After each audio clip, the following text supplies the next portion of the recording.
Hey everyone, it's Eric Huey, host of the Gen Y Leaders Podcast, where we prepare millennials to be leaders of the future. Now, if you're familiar with the podcast, you know that it's usually interview-based, and we tell the success stories of high-performing millennials. Each time, I tend to ask a couple of the same questions. Not all the same questions, because that would be a boring podcast, but there are a key 1 to 2 questions that I ask every guest on the show. And one of those is, what books or resources have made a positive impact in your life or in your business? Books are such incredible resources because they take years upon years of people's successes and failures and condense them into a few hours of reading. The mission of the book breakdown is to take those few hours of reading and then further condense them into 15 minutes or less of listening. If you've been a guest on the show, or would like to be a guest, or just simply passionate about a book that's changed your life, feel free to reach out to me and do a book breakdown. You can reach me at genyleaders@gmail.com. That's GenYleaders@gmail.com. This is the Gen Y Leader Podcast Book Breakdown. All right, here we go. This is a book review of The 10X Rule by Grant Cardone, and this is requested by Gen Y Leaders Podcast. My main man, Eric Huey, asked me to do a book review on one of the most impactful books that has played an instrumental role in my development professionally and personally. And so I picked out some snippets, and I couldn't tell. I take notes on my phone. I couldn't tell if they were Grant's notes or if they were my notes. So there might be a little bit of both of us coming through here. But I wanted to talk a little bit about Grant Cardone and just my perspective. And you know, yes, he's in real estate. Yes, he's raised more money than anybody I know for sure, utilizing social media and digital marketing, and that's great. But I think what's most important to me is Grant's mentality, psychology, and his work ethic to get where he's been. He's not a crazy smart guy. He's not super talented by any means. But what he has done is created an incredible business, multiple businesses, and been uber successful because of his mentality and his work ethic. And it's undoubtedly because of what has happened to him in his life. So I'm just going to get started. And there's going to be some notes here. There's going to be some points here. Again, don't know if they're out of 10X Rule exactly, but they all felt like they were very ingrained into the mentality of the 10X Rule. So I'm going to start with my why. So I want to prove to myself that I can achieve uncommon goals, freedom. I want the freedom of life to have choices, to own my own time, to make my own choices, to work on projects that matter. The only way to do that is to have massive impact. And the 10X Rule is all about taking massive action and thinking about, okay, you have an income goal, you have a weight loss goal, you have a client acquisition goal.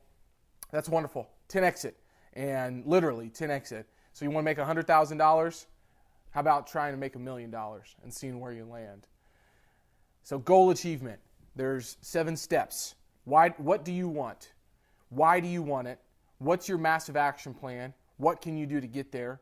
Prioritize your most valuable priorities and the profit-producing activities that are tied to those. Schedule it and make deadlines.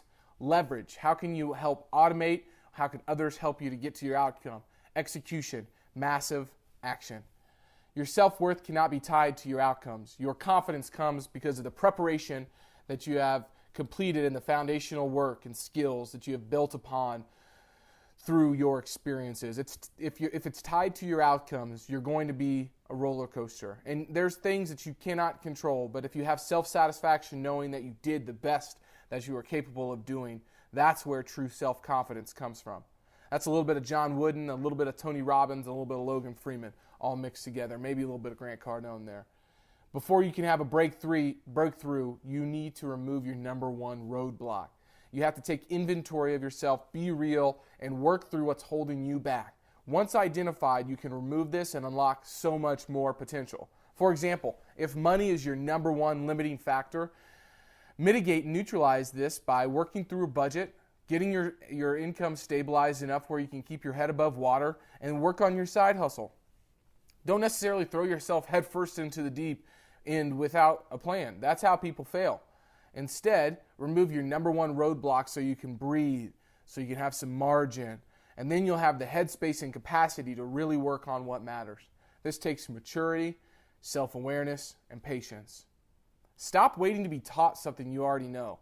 Anyone can have a great idea, but it's what you do with the thought that defines you. If the plan doesn't work, change the plan, not the goal. Stay focused on what you want. Just make sure that you take the path that leads to your goal. Look, there's so many times I hear sales departments say, well, we set a really lofty goal, and Q4 comes around and be like, well, we're not going to be able to make that goal, so why don't we change the goal? No, you don't change the goal. Change your plan. Change your actions. Succeeding is easier than making excuses or apologies. Does it come overnight? Is it easy? No. But neither is always struggling to get by. They both have their cost. Commit first, figure it out later. You go all in, almost to an obsession. Other people don't have the commitment that you have. Make sure you don't create your own anxiety. If you're not creating new problems for yourself, you're not taking massive action. This is one that I can really speak to. If you don't have challenges, adversity in your life, you're probably not taking enough massive action. Inspiration only reveals itself after perspiration. How true is this? When you're out on a run, a workout, and you get inspired about something, you got to sweat a little bit. You got to put some effort towards something before you can get inspired. Motivation is fickle. Motivation is fickle. You have to be self-motivated, self-disciplined as well. I won't follow money. I will follow my purpose, because I know those who chase money have no purpose, and money chases those who follow their purpose. Getting the plane off the ground takes 10x more action and energy than what is required for the plane to cruise at an altitude of 30,000 feet at 400 miles per hour. There's no finding yourself in life. You create yourself. You grab life by the balls and you take what's rightfully yours. You don't beg for the world to change. You change what you present to the world. Then the world changes to fit your mold. Look, guys, there's so many things that you can be focusing on a regular basis. I will tell you, if you get moving, every long journey starts with a single step. Just get moving. Take some massive action. Read the 10X rule. Follow Gen Y Leaders Podcast. Eric is doing some amazing things out there. And go and get yours. Be phenomenal or be forgotten. And just like Grant always says, be great. Nothing else pays.